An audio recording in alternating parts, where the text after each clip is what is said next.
मित्रांनो, big boss मराठीच्या कालच्या भागात महाचक्रव्यूहचा टास्क पूर्ण झाला। त्यानंतर बिग बॉसनी सर्वांना लिव्हिंग एरियामध्ये बोलावलं आणि फ्रीज आणि रिलीजचा खेळ खेळला। त्यानंतर आता बिग बॉसच्या घरात फॅमिली एपिसोड सुरू झाला आहे। पहिल्यांदा वर्षाताईंची बहीण मनीषा येते। तिला पाहून वर्षाताई खूप भावुक होतात। पुढे अंकिता, पॅडेदादा आणि अभिजित डीपीदादांबद्दल चर्चा करताना दिसतात। बिग बॉस अभिजित आणि धनंजयला फ्रीज करतात। निक्की अभिजितला हिणवते।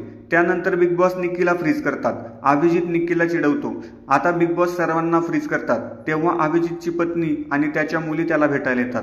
मला तुझ्यावर 200% विश्वास आहे।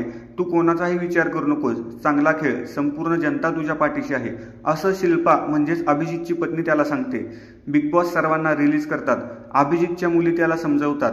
तो सगळ्यांना बाहेर काढून लाईट बंद करून येणार, असं शिल्पा सर्वांना अभिजितबद्दल सांगते। बिग बॉसच्या घरात जान्हवीला भेटायला तिचा मुलगा ईशान आणि तिचा पती किरण किल्लेकर येतात। जान्हवी त्यांना बघून भावुक होते। निक्की गेली तर शो कोण बघेल, असं जान्हवीचा मुलगा म्हटल्याचं तिचा नवऱ्याने तिला सांगितलं। पुढे डीपीदादांचे वडील त्याला भेटायला येतात। त्यांना पाहून डीपीचे अश्रू अनावर होतात।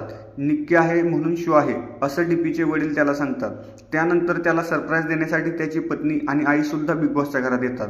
डीपी नेहमीप्रमाणे त्याच्या बायकोची थट्टामस्करी करतो। आता आजच्या भागात उर्वरित सदस्यांचे नातेवाईक येणार आहेत। धन्यवाद।